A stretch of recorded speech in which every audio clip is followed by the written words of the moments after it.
আচ্ছা, আপনাকে একটা কথা বলি। বলুন। আপনি এক রাতের জন্য কয় টাকা নেন? আমি আমি এক রাতের জন্য 5,000 টাকা নেই। আর যদি 2 ঘন্টার জন্য হয় তাহলে 2,000 টাকা। 2000? কেন, আপনার কাছে কি বেশি মনে হচ্ছে? আচ্ছা ঠিক আছে, যেহেতু আপনি আমাকে আশ্রয় দিচ্ছেন তাহলে 1,000 টাকা। 1000? সেটাও তো নাই। ও আচ্ছা ঠিক আছে, তাহলে শেষমেশ একটাই কথা, আপনি আমাকে 500 টাকা দিয়েন। এটা কিন্তু বলতে পারেন একদমই ফ্রি। আচ্ছা ঠিক আছে, পরেরটা পরে দেখা যাবে। আপনি রেস্ট নেন, যা হবে রাতে। আমি আসি। আর আপনার যদি কোনো কিছু প্রয়োজন হয় আমি বাইরেই আছি, আমাকে বললেন। হ্যাঁ, আসি। রেস্ট নেন। কি গরম, রুমে একটা ফ্যানও নেই।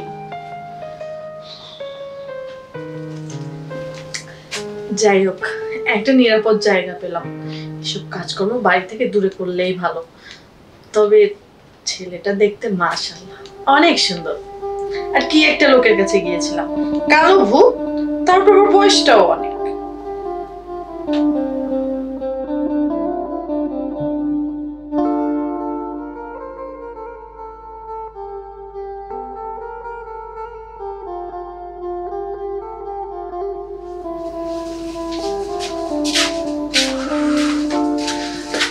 এই যে, আপনি কি ঘুমাচ্ছেন? না না, একটু একটু চোখটা আর কি লেগে গেছিল। দুপুরে তো আপনাকে ভালো মন্দ খাওয়াতে পারলাম না। আর আপনাকে তো কতবার বললাম দেন রান্নাটা করুন। হ্যাঁ, আমি রান্না করতে যেতাম, আর আশেপাশে যত পাড়া প্রতিবেশী আছে আপনার দেখতো, দেখে তারপর আপনাকেই সবাই খারাপ বলতো। এটা তো আমার মাথায় ছিল না। যাই হোক, আপনি আপাতত এটা খান, আমি রাতে খাবারটা ব্যবস্থা করতেছি।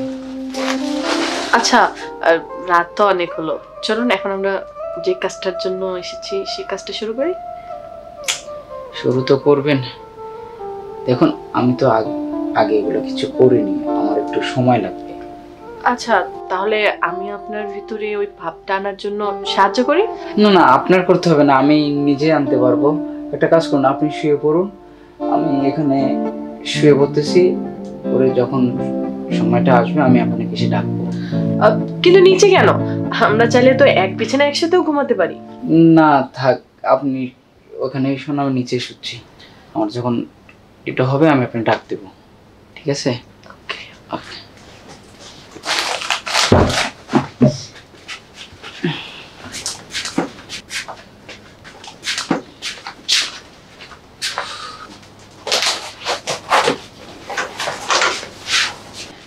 একটা পালিশ দেন আমাকে। ঘুমান, আপনি ঘুমান।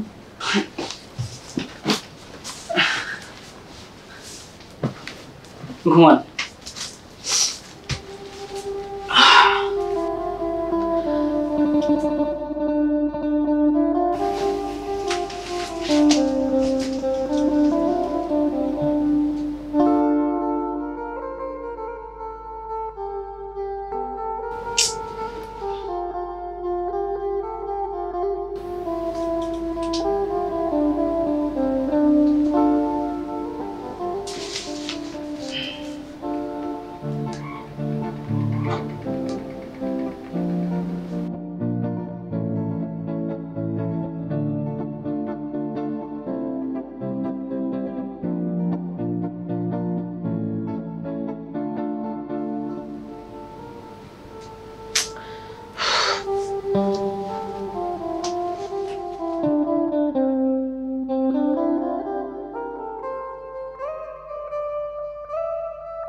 অনেক সময় হয়ে গেল।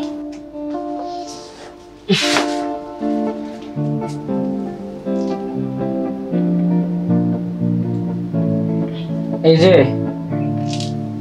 শুনেন, এই যে উঠুন, সকাল তো হয়ে গেল প্রায়, বাসা যাবেন না?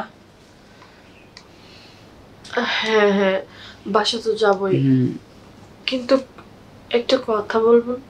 বলেন। আপনার কাছে যে 500 টাকাও নেই, আপনি তো সেটা আমাকে বলতে পারতেন। আর তাছাড়া একটা ছেলে একটা মেয়ে যখন এক রুমে একসাথে ঘুমায়, ছেলেটা যদি মেয়েটার গায়ে টাচও না করে, তবে কিন্তু মেয়েটা ভেবেই নিবে যে ছেলেটা হয়তো শারীরিকভাবে দুর্বল, আর না হয়তো তার কাছে টাকা পয়সা নেই। এনেন, এখানে 5,000 টাকা আছে। কিন্তু আপনি তো বলেছিলেন আপনার কাছে টাকা নেই, আর তাছাড়া আমি তো কোনো পরিশ্রমই করিনি, তাহলে আমি কেন বিনা পরিশ্রমে আপনার কাছে টাকা নিব? শুনুন, একটা ছেলে একটা মেয়ে, এই পরিস্থিতিতে একটা ছেলে যদি মেয়েটাকে কিছু না করে তাহলে বলবে যে হয় ছেলের পুরুষত্বের সমস্যা আছে, নাহলে টাকা পয়সা নাই।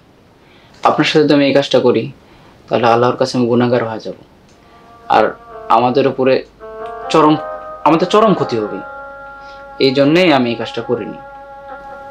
আচ্ছা, বুঝতে পেরেছি। ঠিক আছে, তাহলে আমি আসি। হ্যাঁ, শুনুন,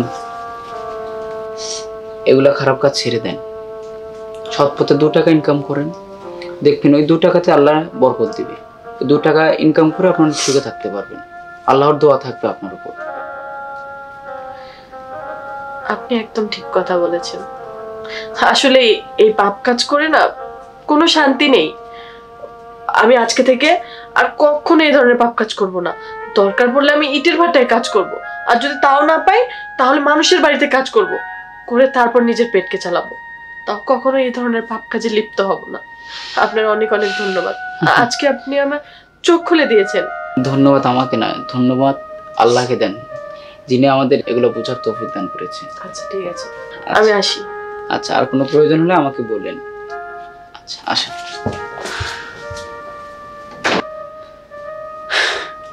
যাই হোক, একটা মানুষটাকে তো ভালো পথে নিয়ে আসতে পেরেছি।